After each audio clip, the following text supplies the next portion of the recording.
Halo rekan-rekan, berjumpa lagi bersama saya Bagus Kusuma. Kali ini kita pada mata kuliah Interpersonal Skill Habit nomor 2 atau mulai dengan tujuan akhir. Apa itu mulai dengan tujuan akhir? Selalulah memiliki paradigma. Kita sudah bahas sebelumnya mengenai paradigma. Paradigma di sini ada dua. Yang pertama secara efektif dan tidak efektif.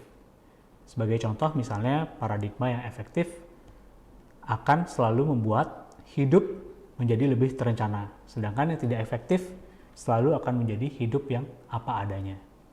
Di mana yang paradigma efektif akan selalu melihat sesuatu dan dia akan buat dan akan mendapatkannya. Jadi prinsip ini harus dilalui dengan penciptaan mental mendahului penciptaan fisik.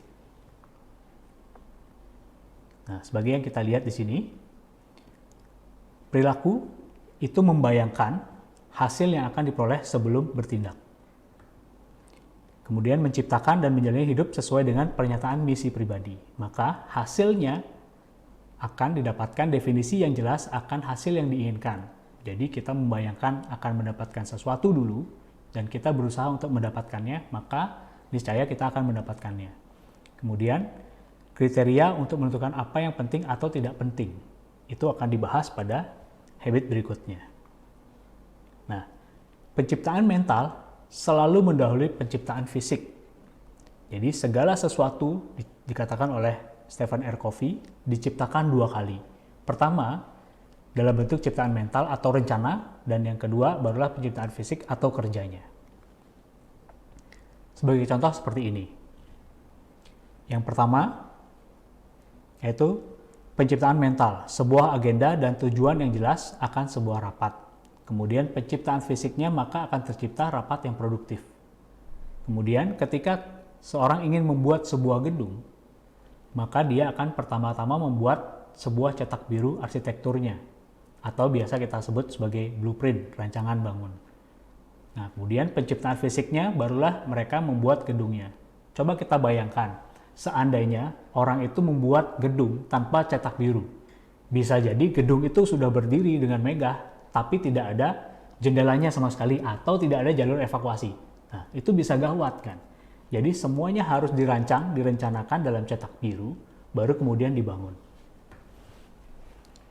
Kemudian misalnya, penciptaan mental adalah penelitian pasar yang ekstensif. Nah, barulah akan tercipta keberhasilan peluncuran produk baru.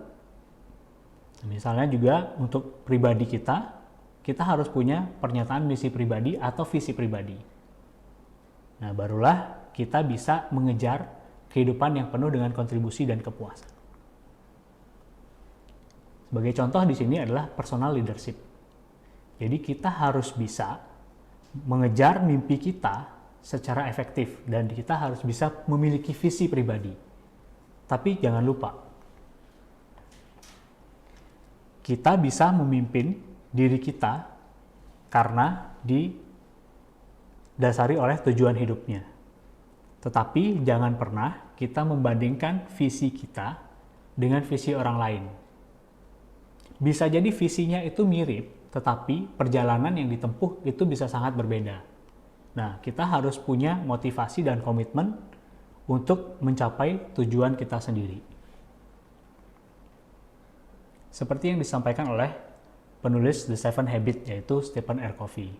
All things are created twice. There's a mental or first creation and a physical or second creation to all things. Jadi semua di dunia ini tercipta dua kali. Di mana pertama itu secara mental, di dalam pikiran, semua di dalam rencana, kemudian baru dikerjakan dan dilakukan sehingga ada ciptaan fisiknya.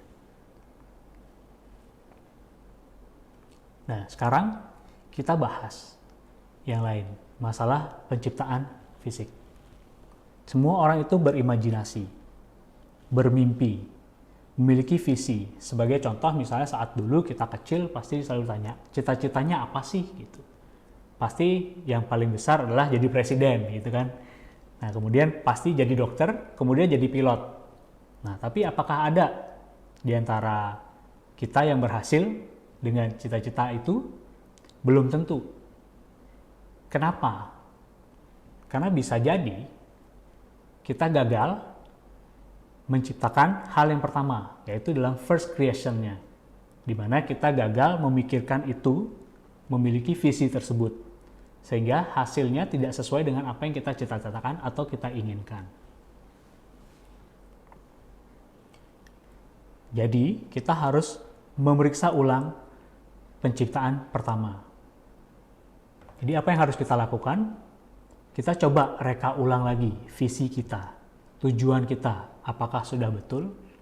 Kalau misalnya belum, kita coba tulis ulang kembali. Nah, jadi kita harus menulis ulang penciptaan pertama secara teknis, berarti membuat pernyataan misi pribadi. Sebagai contoh seperti ini. Kita lihat, jika kalian sudah mempelajari SWOT analysis, kalian coba lakukan SWOT analysis untuk diri kalian. Kompetensi kalian itu apa sih? Apa sih yang kalian ingin jadi nantinya? Misalnya, seseorang ingin memiliki kompetensi dan profesional di bidang perbankan. Nah, jadi apa yang harus dia lakukan? Bekerja dengan giat, menyelesaikan tugas dengan baik, mengutamakan kepuasan pelanggan. Nah, pondasinya apa?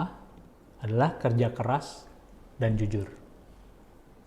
Nah, jadi untuk kalian, biasakan memiliki visi pribadi atau misi pribadi sebelum melakukan sesuatu.